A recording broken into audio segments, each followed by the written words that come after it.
ചരക്ക് വാഹനങ്ങളിലെ ഉടമകളിൽ നിന്ന് കൈക്കൂലി വാങ്ങുന്നതിനിടെ 3.5 ലക്ഷം രൂപ കൈക്കൂലി പണവുമായി GST ഇന്റലിജൻസ് ഓഫീസറെ വിജിലൻസ് പിടികൂടി.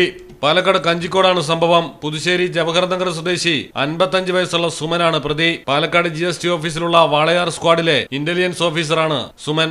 സ്ക്രാപ്പ് കയറ്റി വന്ന 2 വാഹനങ്ങൾ സുമന്റെ നേതൃത്വത്തിലുള്ള ഇന്റലിജൻസ് സ്ക്വാഡ് പരിശോധനയ്ക്കിടെ പിടികൂടിയിരുന്നു.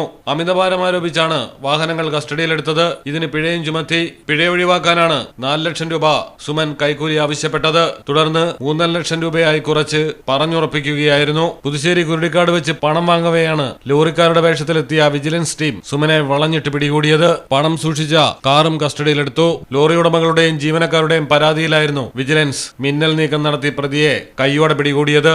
സുമന്റെ ജവഹർ നഗറിലെ വീട്ടിലും പരിശോധന നടത്തി. പ്രതിക്കെതിരെ മുൻപും കൈക്കൂലി ആരോപണങ്ങൾ ഉയർന്നിട്ടുണ്ട്. വിരമിക്കാൻ കുറച്ചുനാൾ കൂടി മാത്രം ബാക്കി നിൽക്കെയാണ് താപ്പാന വീണ്ടും പിടിയിലായത്.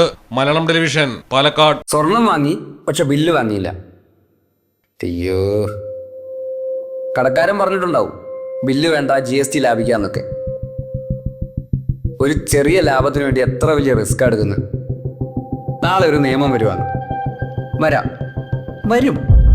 ഒറ്റ രാത്രി കൊണ്ട് 1000-ന്റെ നോട്ടൊക്കെ നിരോധിച്ചല്ലേ, അതുപോലെ നാളെ സ്വർണം പണയം വെക്കണമെങ്കിൽ അല്ലെങ്കിൽ വിൽക്കണമെങ്കിൽ ഒറിജിനൽ ബില്ല് ആവശ്യമുണ്ട് കേട്ടോ.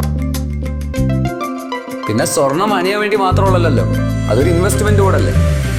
അതുകൊണ്ട് സ്വർണം വാങ്ങുമ്പോൾ GST നൽകിയെന്ന് ഉറപ്പുവരുത്തുക. സഫ ഗോൾഡ് ആൻഡ് ഡയമണ്ട്സ് ഒറിജിനൽ ബില്ലോടുകൂടി മാത്രം സ്വർണം വിൽക്കുന്നു. Safa Gold and Diamonds, different by design.